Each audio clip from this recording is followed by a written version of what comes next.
Assalamualaikum warahmatullahi wabarakatuh kepada Encik Suhailullah bin Omar Rami yang merupakan pensyarah bagi subjek Asas Penyelidikan dalam Pendidikan Bahasa Melayu dengan kod kursus BMMB 3253.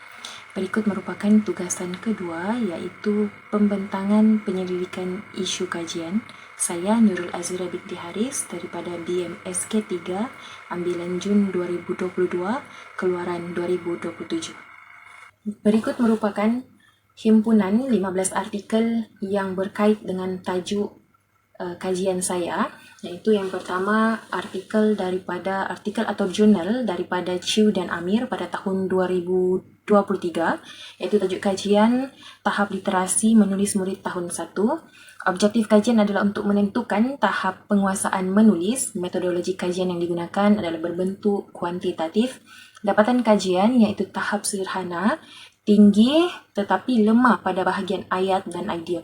Jurang atau isu kajian iaitu murid masih lemah dalam membina ayat dan mengembangkan idea. Tiada intervensi khusus diuji. Jurnal atau artikel yang kedua iaitu daripada pengkaji Zamri Muhammad pada tahun 2021 yang bertajuk Literasi Murid B40. Objektif kajian ini adalah untuk mengenal pasti tahap penguasaan murid. Metodologi kajian yang digunakan adalah berbentuk kuantitatif.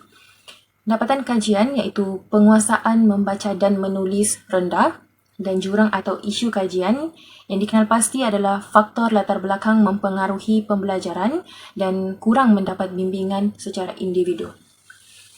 Seterusnya iaitu daripada pengkaji Nur Fatin 2021 dengan tajuk Multimedia Interaktif dalam PDP, di mana objektif kajian ini adalah untuk menilai kesan multimedia. Metodologi kajian yang digunakan adalah berbentuk kuantitatif dan dapatan kajian adalah untuk tingkatkan tumpuan dan kefahaman. Isu ataupun jurang yang dikenal pasti tidak fokus kepada kemahiran menulis secara spesifik. PDP konvensional masih digunakan. Yang seterusnya, artikel atau jurnal daripada pengkaji Hamzah dan Zamri pada tahun 2021, di mana tajuk kajian ini adalah PDP dalam talian dan literasi. Objektif kajian adalah untuk mengkaji kesan PDP digital. Kajian ini berbentuk kuantitatif, di mana dapatan kajian ini adalah hubungan yang disignifikan dengan literasi. Jurang atau isu yang dikenal pasti adalah capaian teknologi yang menjadi kekangan, kurang pendekatan pedagogi berfokus. Seterusnya, artikel atau jurnal daripada kajian Rosita 2024, di mana tajuk kajian ini adalah harapan murid terhadap pemulihan. Maafkan saya, harapan murid terhadap penulisan. Objektif kajian ini adalah untuk mengenal pasti keperluan murid. Kajian ini berbentuk kualitatif. Dapatan kajian ini adalah perlu maklum balas dan intervensi. Isu atau jurang yang dikenal pasti adalah kurang bimbingan individu yang menyebabkan penulisan lemah. Seterusnya, jurnal atau artikel daripada Rohaida dan Zamri pada tahun 2015, mana tajuk kajian ini adalah peta Aiting. Objektif kajian ini adalah untuk menilai keberkesanan peta pemikiran. Metodologi kajian yang digunakan adalah berbentuk kuasi eksperimen.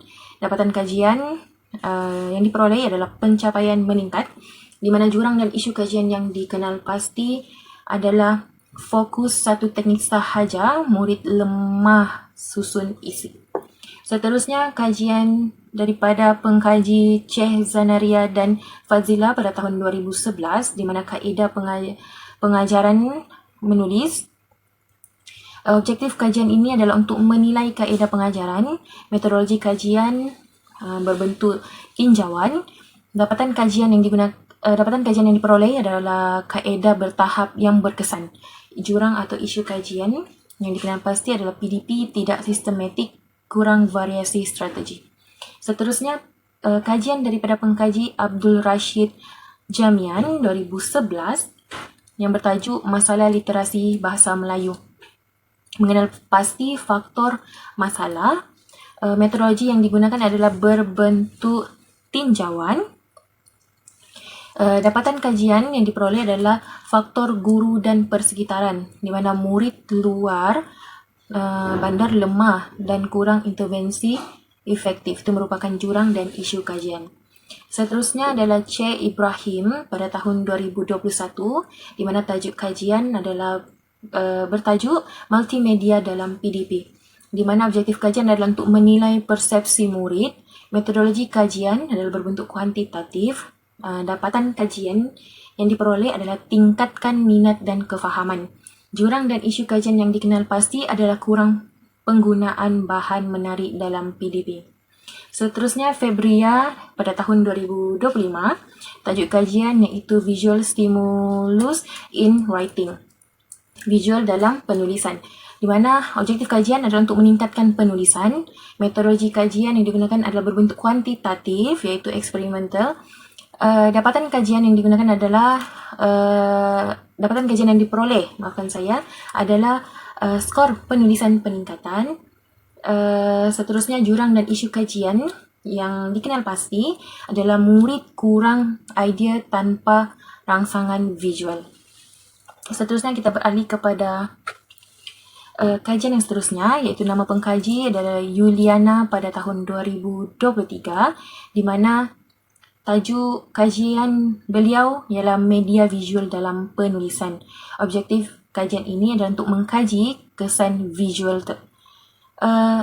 Metodologi kajian yang digunakan adalah berbentuk kuantitatif, iaitu eksperimen. Dapatan kajian yang diperoleh adalah struktur penulisan yang lebih baik. Isu atau jurang yang dikenal pasti adalah murid lebih organisasi karangan. Murid lemah dalam organisasi karangan. Seterusnya kita masuk kepada pengkaji seterusnya, iaitu Maharani 2024 dengan tajuk Kajian Strategi Guru Murid Lemah. Objektif kajian adalah untuk mengenal pasti strategi PDP. Metodologi kajian yang digunakan adalah berbentuk kualitatif. Dapatan kajian adalah bimbingan individu yang berkesan. Jurang atau isu kajian adalah kurang sokongan dan motivasi murid. Teknik tidak diaplikasi secara meluas. Seterusnya, kajian daripada Nurul Fazlina dan Mariati pada tahun 2024, iaitu dengan tajuk kajian retorik dalam karangan. Objektif kajian ini adalah untuk menganalisis penggunaan retorik. Metodologi kajian yang digunakan adalah mixed method atau campuran. Dapatan kajian yang diperoleh adalah retorik bantu kesinambungan idea. Jurang atau isu kajian yang dikenal pasti adalah murid lemah dalam menghubungkan idea kerana latihan sistematik, kerana kurang latihan sistematik. Seterusnya iaitu kajian daripada Istiqomah pada tahun 2023. Tajuk kajian adalah kesulitan membaca dan menulis. Objektif kajian adalah untuk mengenal pasti kesulitan murid. Metodologi kajian iaitu berbentuk kualitatif. Dapatan kajian iaitu banyak kesalahan ejaan dan ayat. Jurang atau isu kajian adalah kemahiran asas lemah, tidak intervensi khusus. Seterusnya, kajian daripada Juwairia pada tahun 2021, tajuk kajian iaitu PDP Bahasa Melayu berasaskan teknologi. Objektif kajian adalah untuk mengkaji strategi PDP. Metodologi kajian adalah berbentuk kuantitatif. Dapatan kajian adalah teknologi bantu penguasaan. Jurang atau isu kajian, PDP kurang interaktif, tidak fokus pada penulisan. Dan akhir sekali, iaitu kajian daripada Ahmad Fikri dan Zamri pada tahun 2019, di mana tajuk kajian adalah teknik lakaran. Objektif kajian adalah untuk meningkatkan penjanaan idea. Kajian ini berbentuk kajian tindakan. Dapatan kajian adalah idea murid meningkat. Isu atau jurang yang dikenal pasti adalah murid masih sukar menjana idea tanpa rangsangan tambahan. Jadi melalui semua artikel yang telah saya bahaskan, ada 3 isu utama yang dikenal pasti yang berkait dengan bahasa Melayu. Antara isu tersebut adalah isu yang pertama iaitu isu kemahiran bahasa Melayu, iaitu kemahiran menulis lemah. Yang kedua, isu pedagogi pendidikan bahasa Melayu, iaitu kurang bimbingan individu. Dan yang ketiga iaitu isu bahan pengajaran bahasa Melayu, iaitu kurang bahan visual. Kita masuk kepada isu yang pertama, iaitu isu kemahiran bahasa Melayu, iaitu kemahiran menulis lemah. Isu kemahiran bahasa Melayu ini merupakan salah satu komponen penting dalam penguasaan bahasa Melayu yang perlu dikuasai oleh murid sekolah rendah. Namun begitu, dalam konteks semasa ataupun kontemporari, masih terdapat segelintir dalam kalangan murid yang menghadapi kesukaran dalam menjana idea, di mana tidak dapat mengembangkan isi serta membina ayat yang gramatis dan tersusun. Jadi kelemahan ini bukan sahaja dapat menjejaskan kualiti penulisan, malah juga memberi kesan kepada keupayaan murid untuk menyampaikan maklumat secara berkesan. Oleh itu, isu kemahiran menulis yang lemah perlu diberi perhatian serius bagi memastikan murid dapat menguasai kemahiran literasi secara menyeluruh. Kita masuk kepada kekuatan isu yang pertama. Kekuatan yang pertama iaitu isu jelas dan konsisten dalam kajian lepas, di mana pelbagai kajian yang menunjukkan bahawa kelemahan dalam kemahiran menulis, khususnya dalam penjanaan idea dan mengembangkan isi, merupakan masalah yang berulang dalam kalangan murid sekolah rendah. Konsistensi dapatan ini menjadikan isu tersebut kukuh untuk dijadikan salah satu penyelidikan kerana ia benar-benar mencerminkan atau menggambarkan realiti dalam bilik darjah. Yang kedua, selari dengan keperluan kurikulum semasa kebat. Kemahiran berfikir aras tinggi. Kemahiran menulis dia bukan sahaja sekadar melibatkan aspek mekanikal seperti ejaan dan tata bahasa, tetapi dia juga turut menuntut keupayaan berfikir aras tinggi dalam kalangan murid seperti menganalisis, mengsintesis dan menilai sesuatu idea itu. Jadi, penambahbaikan dalam kemahiran menulis ini dia akan turut menyokong dalam pembangunan pemikiran kebat dalam kalangan murid. Seterusnya, kita masuk kepada kelemahan.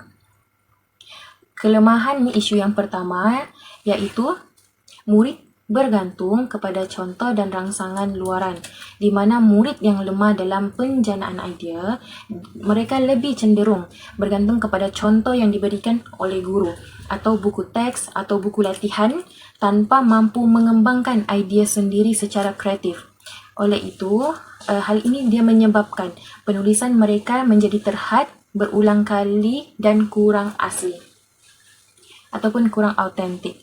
Seterusnya kelemahan yang kedua itu penguasaan bahasa yang tidak menyeluruh, di mana kelemahan dalam aspek asas seperti kosakata, struktur ayat dan penggunaan tata bahasa dia menyebabkan segelintir murid mereka sukar menghadapi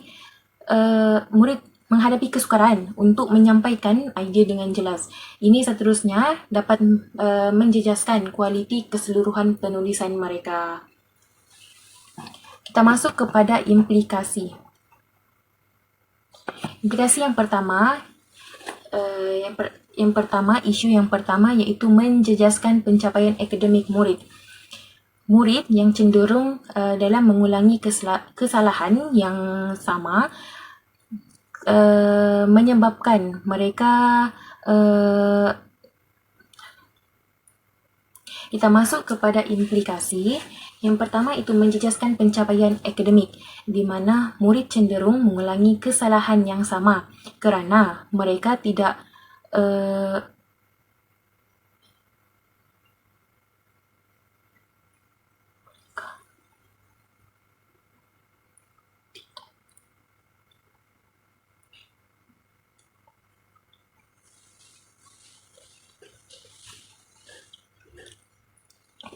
kerana mereka tidak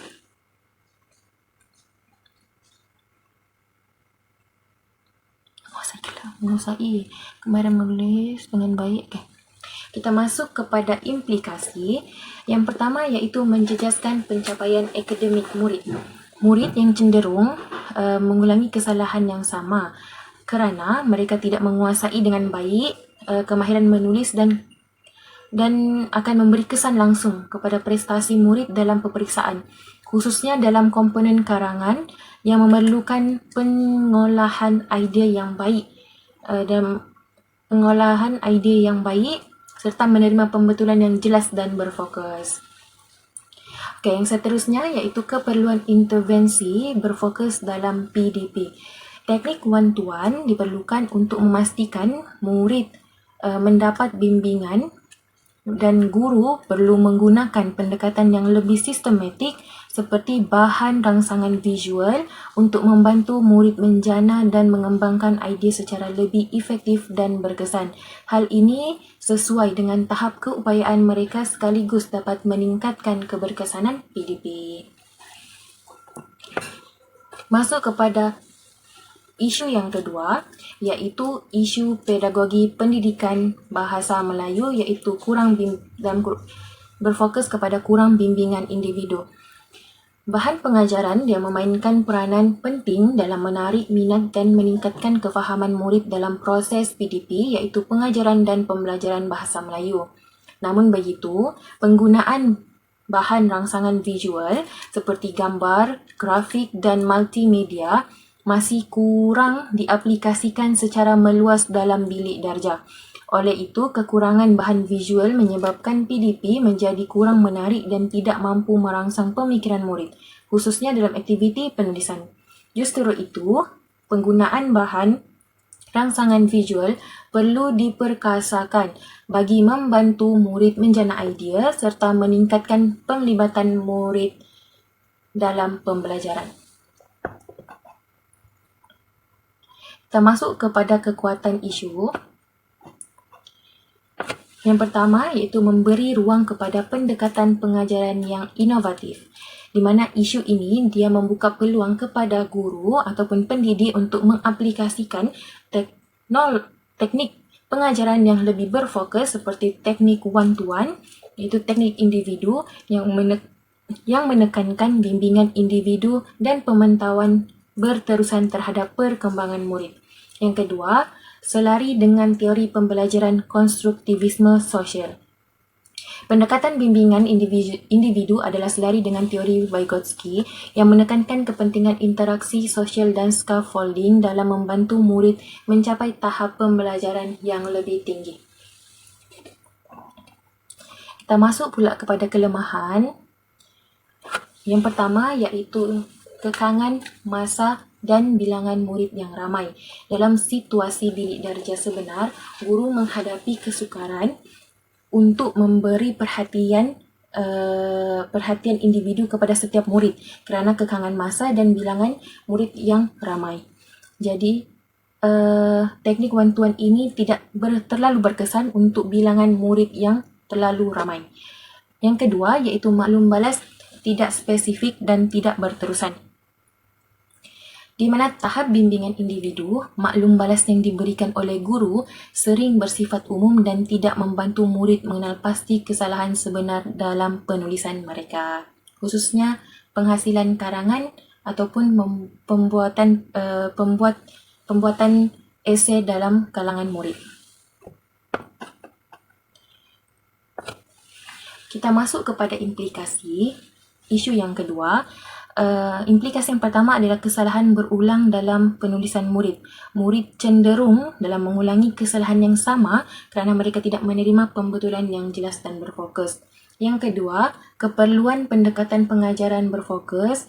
Teknik one-to-one diperlukan untuk memastikan setiap murid mendapat bimbingan yang sesuai dengan tahap keupayaan mereka sekaligus dapat meningkatkan keberkesanan PDP mereka.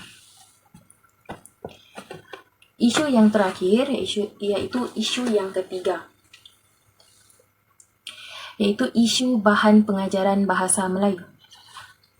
Baiklah, kita teruskan dengan isu yang terakhir iaitu isu yang ketiga, isu bahan pengajaran bahasa Melayu iaitu kurang bahan visual. Pendekatan pedagogi yang digunakan dalam PDP ataupun pengajaran bahasa Melayu, dia juga menjadi salah satu faktor yang mempengaruhi penguasaan kemahiran menulis dalam kalangan murid. Dalam situasi bilik darjah yang mempunyai bilangan murid yang ramai, guru sering menggunakan pendekatan berpusatkan guru tanpa memberi perhatian khusus kepada keperluan individu murid.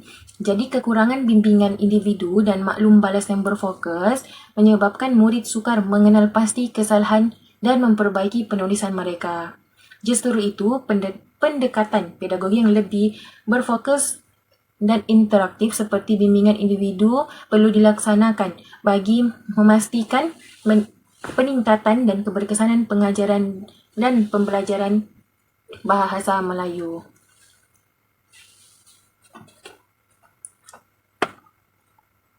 Kita masuk kepada kekuatan. Isu yang ketiga, menyokong pelaksanaan PDP abad ke-21, di mana penggunaan bahan rangsangan visual seperti gambar, grafik dan multimedia dia selari dengan keperluan pendidikan semasa yang menekankan pembelajaran interaktif dan berpusatkan murid. Yang kedua, iaitu disokong oleh kajian lepas. Banyak kajian yang menunjukkan bahawa bahan visual yang mampu meningkatkan minat dan tumpuan serta kefahaman murid dan juga membantu mereka menjana idea dengan lebih mudah. Kelemahan pula, yang pertama iaitu penggunaan bahan yang tidak konsisten dalam PDP, di mana walaupun bahan visual ini dia terbukti berkesan, namun penggunaannya dalam bilik darjah masih tidak konsisten dan bergantung kepada inisiatif guru. Dengan bebanan kerja guru yang banyak, sudah pasti ramai guru tidak menggunakan ataupun tidak mengaplikasikan penggunaan bahan visual semasa PDP berlangsung. Yang kedua, kekangan kemahiran dan kemudahan teknologi, di mana tidak semua guru mempunyai kemahiran atau akses kepada teknologi yang diperlukan untuk menghasilkan bahan visual yang berkualiti dan seiring dengan kemodenan sekarang. Terusnya, kita masuk kepada implikasi. PDP menjadi kurang menarik dan kurang berkesan, di mana kekurangan bahan visual yang menyebabkan guru kurang berminat dan sukar memahami isi pembelajaran sekaligus menjejaskan penglibatan mereka dalam aktiviti penulisan. Yang kedua, keperluan integrasi bahan rangsangan visual, di mana penggunaan bahan visual secara sistematik dapat membantu murid menjana idea, meningkatkan kreativiti serta menghasilkan penulisan yang lebih terancang dan berkualiti. Akhir sekali, kesimpulan, secara keseluruhannya, ketiga-tiga aspek iaitu kemahiran menulis yang lemah, kekurangan bahan rangsangan visual dan kekurangan bimbingan individu dalam pedagogi saling berkait dan mempengaruhi tahap penguasaan bahasa Melayu murid.